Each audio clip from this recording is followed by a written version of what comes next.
Thank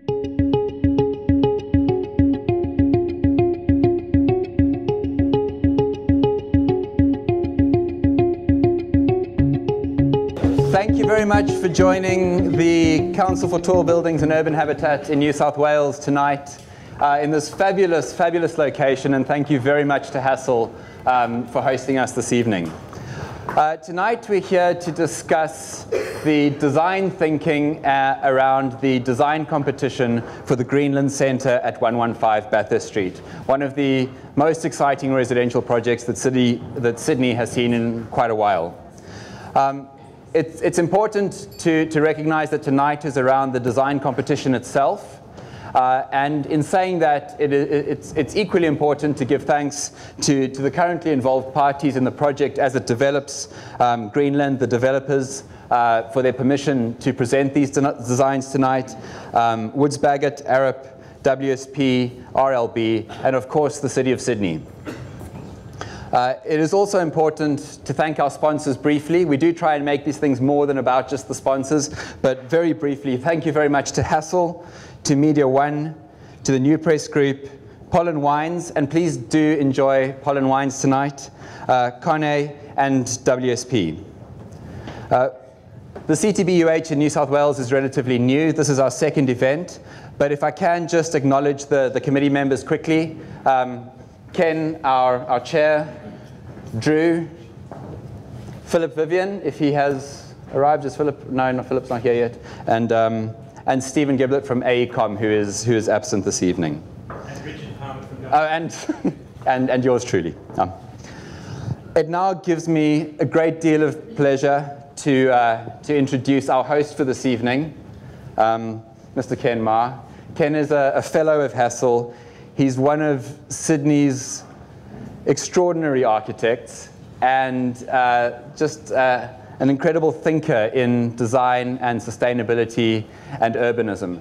And so, Ken, if you would come and join us and just give a few words of welcome and introduction, that would be greatly appreciated. Thanks very much. I don't really give this introduction, but look, it's so great to see so many people occupying our little bit of public space here in our studio. A little uncomfortable maybe, but you know, you won't be sitting down for too long. We really are very pleased to be able to host you. The quality of the wine is probably much greater tonight than normally would be the case. But I also want to thank you for your interest in the quality of architecture, the interest in the importance of buildings in our city, and interest in our city as well. Because tonight is a little bit about the discussion of quality and how we achieve that quality within the context of our city. It is about tall buildings, and in fact the building we're talking about tonight is amongst the tallest of buildings in the city, the residential building particularly, I think. But it's also about maybe the processes that we engage in looking at design quality.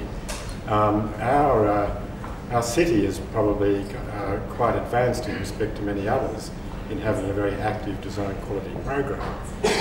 There are a lot of pluses and a few minuses occasionally with this. It's a great plus when you win a competition if you're an architect. It's a bit of a minus sometimes if you lose a competition and invest a huge amount of money in that process. But nevertheless, I think the program is delivering a kind of aspiration and a reality towards higher quality architecture within our city. This particular design competition, which of course Hassell was a participant that I was involved in with Ken and others here, I think has been a very well-run competition. We didn't win, but there's been a very good outcome for the project, and we've really enjoyed participating in this and some other competitions. I don't think design competitions are the only way to achieve design excellence within our city. And it's interesting, I was previously involved in residential quality program called CEP 65, which I think is now acknowledged around the country as having really increased the quality of residential design in our city. I think the positives of design competitions is that they lift the bar, and they are dependent upon having a kind of good, being well run and having a good jury and so on. But there is a kind of bit of waste with them in a way. A lot of great work is put in to the process that gets lost. And one of the things that I think has happened tonight, which is a great initiative, is that we're seeking to make public some of the work behind the competition. Those people have been involved, and there's a whole 5 different propositions. We're talking about 5 or 6 tonight. Are we talking about 5 tonight? Because one of our... It has declined their Hong Kong declined the opportunity.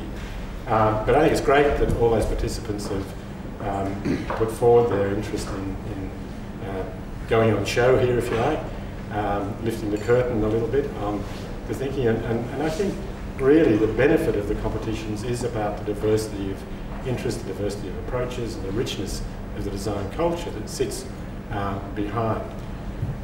One of the negatives that I think about design competitions for commercial buildings in particular is that they disassociate the architect and design team from the client.